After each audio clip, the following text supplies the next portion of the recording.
Call didn't come with a ringtone. Slid in silent, like a knife in the dark. 1 second, I was standing at the laundromat, wrestling a wet sock from the belly of a stubborn whirlpool. And the next, clicked out my earbuds, picked up a conversation I wasn't supposed to hear. Not a butt dial, not some fluke. It was my sister, Lauren. Her voice piped in crystal clear. She hadn't called me. She'd called someone else, and my number got snagged like a ghost in the line. It didn't say a word. Just stood there in front of a flickering Coke machine, while my family's voices filtered through like static behind a confession booth. She's too dumb to notice, Mom. Lauren said, snorting. Just raise her rent again. Another 100 won't matter. She's too desperate to move out. A pause. Then Mom liked acid poured into hot tea. She should be grateful. We gave her that basement for practically nothing. No man, no savings. Working night. Shifts like a teenager. She ought to thank us. I didn't even realize I dropped the sock. It landed with a wet slap on the tile. My hands were shaking. Then came Dad, who barely speaks unless there's whiskey in his blood. She's not going to make it without us. Let her keep thinking we're her safety net. She doesn't need to know we've been pocketing from her utilities for years. What the hell? That's when my brother Nick chimed in, drunk on his own smugness. She didn't even notice when I siphoned money from her Venmo to cover my DUI fine. Girl's blind. She's still trying to play adult while living in a damn basement with mold in the vents, the sound of ice clinking, laughter, a fork scraping a plate. They were having dinner, talking about me like I was a clueless charity case. My name wasn't Emily Dot. It was the family idiot with direct deposit. I wanted to scream.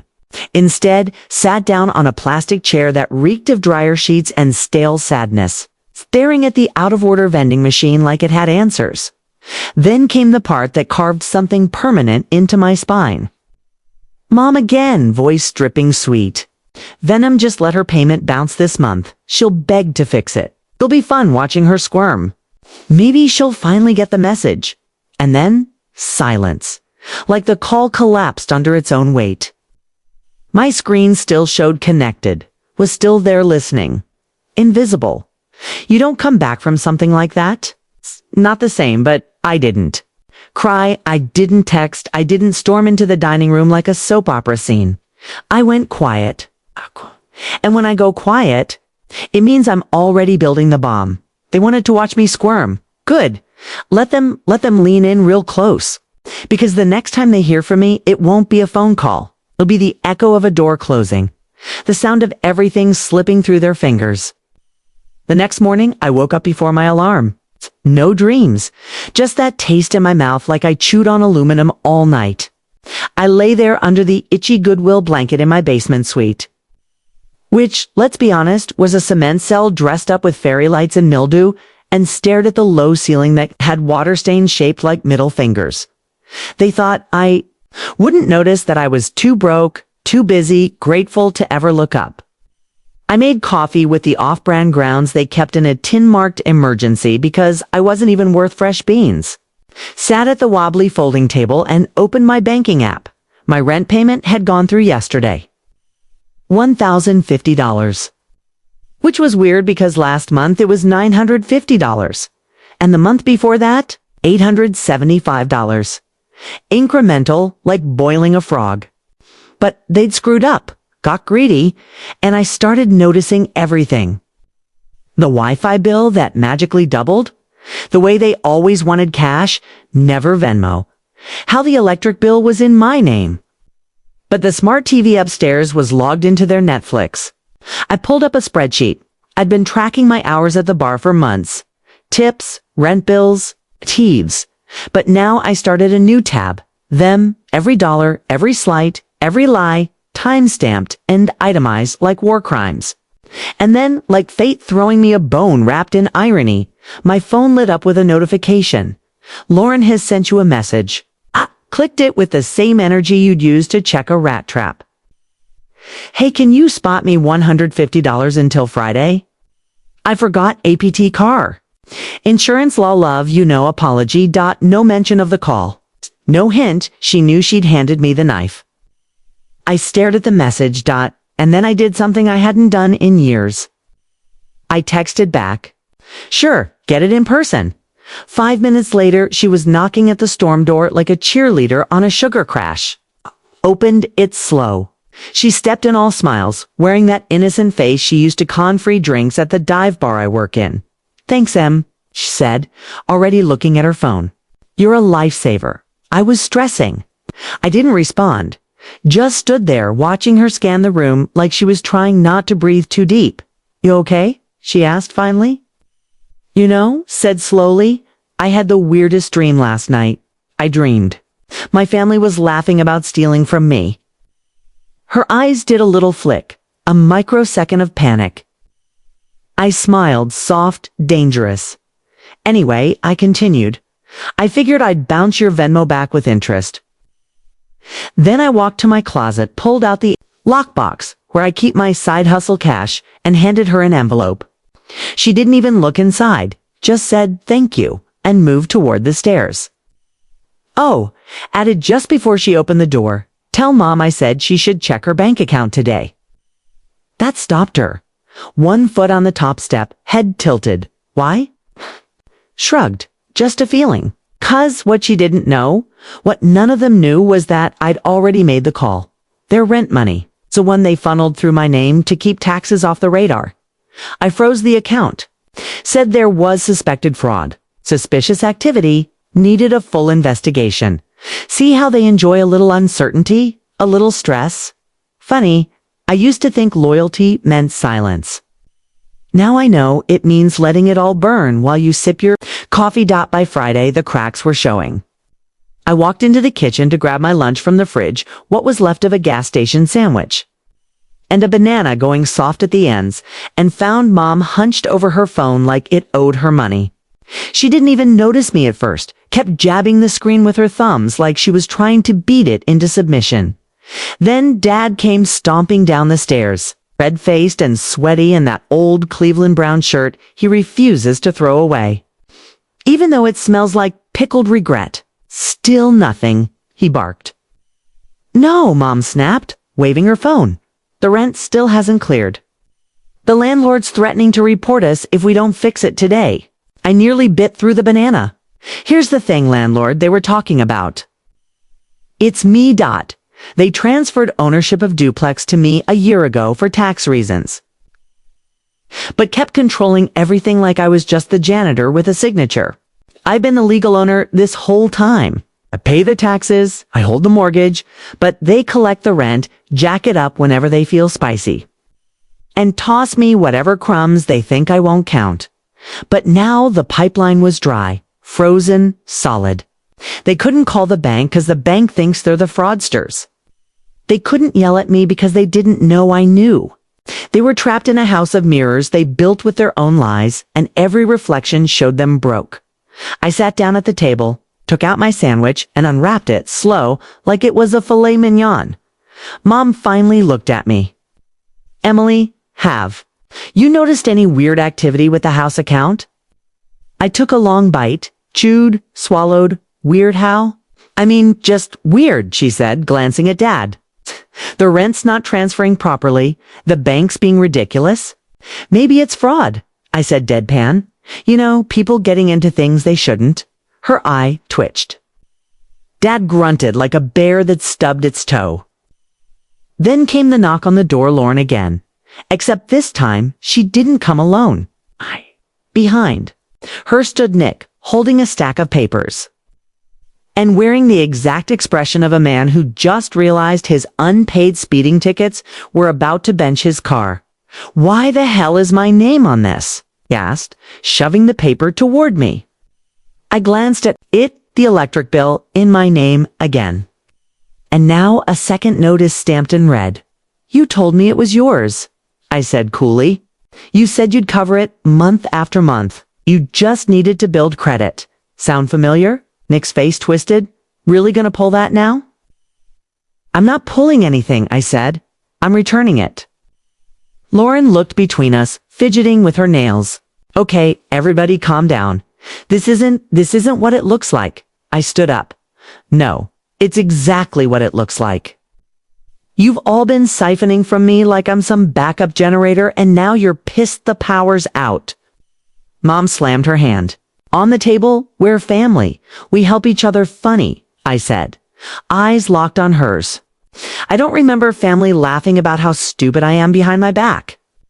Her face went pale. She knew Lauren had told her. Maybe not the whole call, but enough. Emily, we didn't mean don't, I snapped. Don't you dare say it wasn't like that. The room went dead still.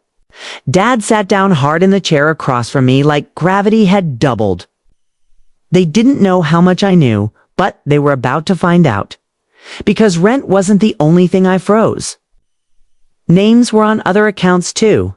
Utilities, insurance, car, payments, student loans. I'd co-signed, paid, and forgotten until now. I'd called every one of them this week. Verified balances, confirmed paperwork, and one by one I shut the doors. The train stops here. Next stop, confession with interest. Saturday. Hit like a reckoning. I woke up to the sound of panic. Not alarms, not shouting. Worse, that frantic rustling sound, paper, drawers, voices cracking on the edge of control. The sound of people realizing the floor beneath them ain't made of wood, but wet cardboard. I stayed in bed, let it play out like morning radio. The F. Do you mean it's in her name? Dad barked. It's been in her name since last July. Lauren screeched. Why do you think she gets the tax forms? Mom, shrill and cracking. I thought that was for convenience. A drawer slammed so hard it rattled the heating vent above my bed. I smiled. By the time I strolled upstairs, sweats, coffee mug, hair like a vengeful witch, they were all in the kitchen. Mom was flipping through a pile of envelopes. Like she could force the paper to lie. Dad was pacing with his phone in one hand and a half-lit cigarette in the other. Even though no one smoked inside this house since 03, Lauren had taken to whisper, yelling at someone on speaker. It's probably her fake shill boyfriend who sells MLM protein powder and lives in a camper behind a PetSmart. Nick wasn't there. He was already living the consequences. His car got towed at 3 a.m. I'd gotten the text from the bank confirming the freeze on the title. Apparently, unpaid bills and expired tags don't mix well with repo companies.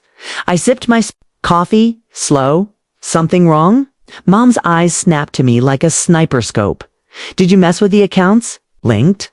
Nope. She's lying, Lauren muttered, phone still in her hand. I know she is. Who else would have flagged the rent account for review? Who else would even know how? I didn't do anything illegal, I said, tilting my head. I just noticed some discrepancies. Like how you've all been taking rent from my tenants upstairs, charging them extra, and giving me a family discount on the leftovers.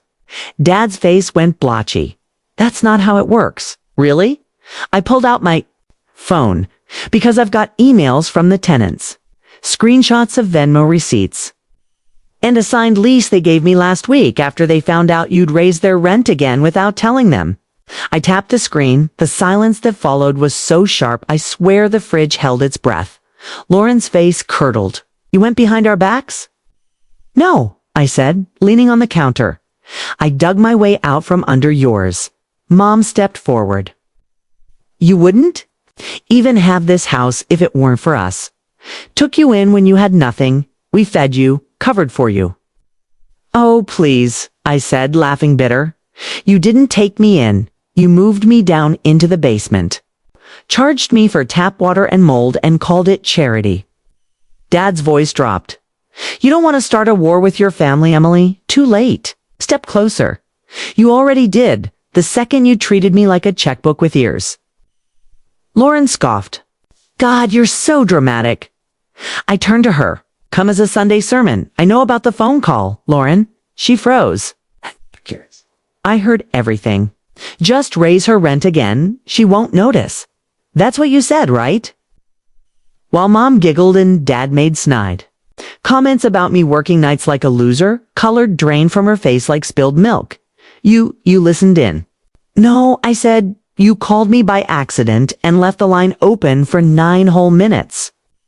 Mom whispered something under her breath. Dad sat down. Gravity had finally finished what karma started. You stole from me, I continued. Mocked me. Lied to me. All while pretending you were doing me a favor. I took another slow sip. Let the silence marinate. Effective Monday, I'll be raising your rent. Mom's jaw dropped. You can't. I own the house. I can and I will. I've already drawn up the new lease. If you don't sign, you'll be given 30 days notice. You wouldn't, Lauren. Spat, try me. Weren't the only ones who could play pretend? But my version came with paperwork, legal backing, and a full spreadsheet titled Family Parasites Categorized. And the best part? They still didn't know about the final domino, the one I'd saved for last. The tenant upstairs. He's a liar, and he's been watching everything. Sunday came like the eye of a hurricane, unnervingly still. No yelling, no door slams. Just the occasional sound of someone walking slowly. If they moved too fast, the whole house might implode. I stayed in the basement, lights off, sipping reheated coffee and going over my list. Every document, every receipt. Every voicemail where Mom joked about adding secret late fees to my rent when I didn't say thank you fast enough. I was building a file not just for revenge or proof, because if they tried to flip the script, I'd bury them in notarized truth. At noon, a text buzzed in. Can we talk? Upstairs, Lauren and I stared at it for a long time, then climbed the stairs. Like I was walking into a courtroom. They were all there. Mom, Dad, Lauren, even Nick, who had clearly just arrived, sweaty, pissed. His eyes bloodshot like he'd been crying or drinking or both. His keys sat on the table next to a ticket that read vehicle release pending. Lauren stood, arms crossed, trying to fake sincerity, but failing to hide the twitch in her jaw. Emily, she started, look. We talked. We get it. You're mad. You're hurt. But this whole scorched earth thing. Mom chimed in. You're blowing things out of proportion. Families argue. Families take things for granted sometimes, but we're blood. Nick mumbled, you could have just come to us. I let out a short, dry laugh. I did, for years. I paid the bills, swallowed the passive-aggressive comments, fixed the furnace when Dad was too drunk to even remember where the breaker box was. I was quiet. You took that as permission to treat me like a side hustle. Lauren stepped forward, trying to look warm. Okay, maybe we messed up. But freezing the accounts, raising our rent, that's hostile. I tilted my head. You know what's hostile, Lauren? Listening to my own mother call me a burden, while you laughed about raising my rent for sport. You weaponized family like it was a coupon code to steal with. Mom's voice cracked. You're going to kick us out over. One mistake, one. Leaned forward. Let's count, shall we? I walked to the dining table, pulled out a folder, and laid it flat. This is a breakdown of every overcharge. Every time you took money from me that you weren't entitled to. Every unauthorized withdrawal and accidental Venmo transaction. With dates, screenshots, and bank statements. So no, this wasn't one mistake. It was a pattern. A campaign. Nick looked at the folder like it might explode. You said I'd never notice. I continued, locking eyes with Lauren. But I did, and now I own the house you're clinging to like leeches. There was a moment, one brief, breathless moment, where no one moved. Then Dad stood up. His face was dark, fury barely hiding behind his drunk, cold man calm.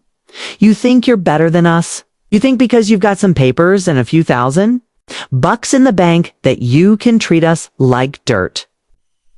I didn't blink. No, I think because you treated me like dirt. I finally learned how to stop being a doormat. He took a step forward.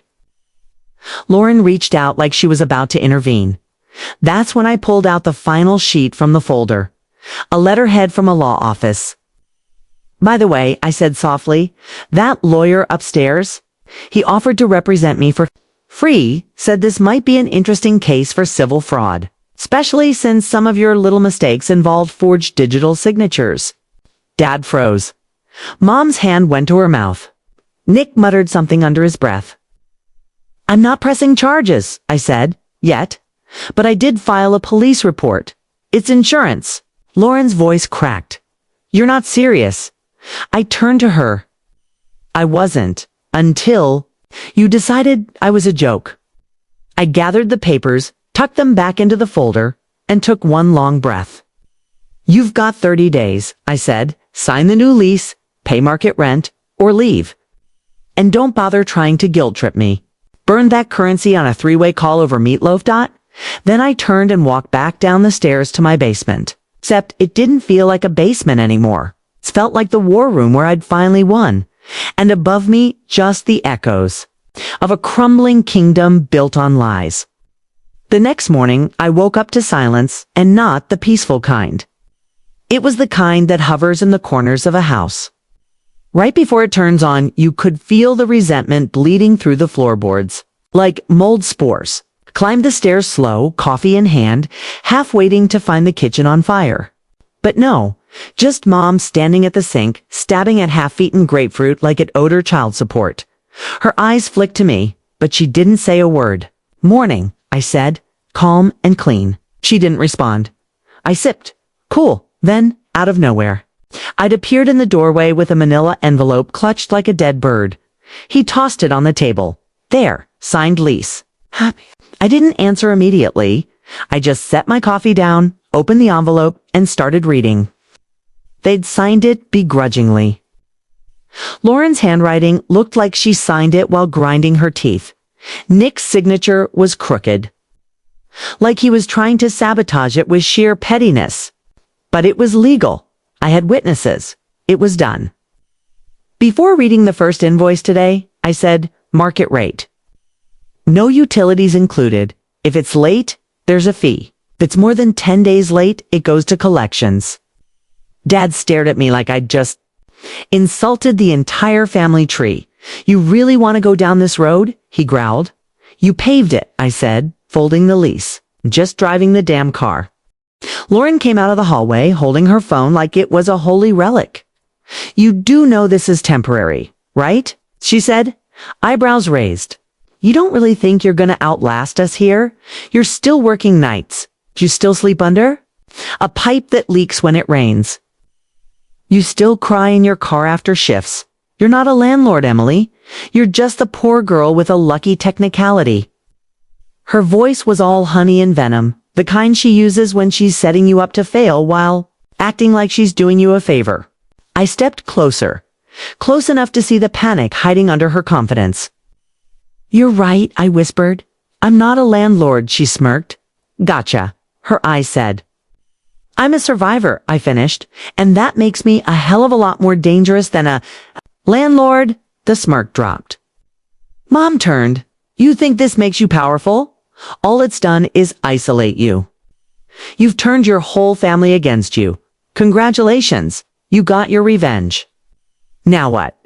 I let the silence hang for a second before answering now. I said, walking back toward the stairs. Now I collect. Because while they were busy playing house with my life, I'd been setting up phase 2.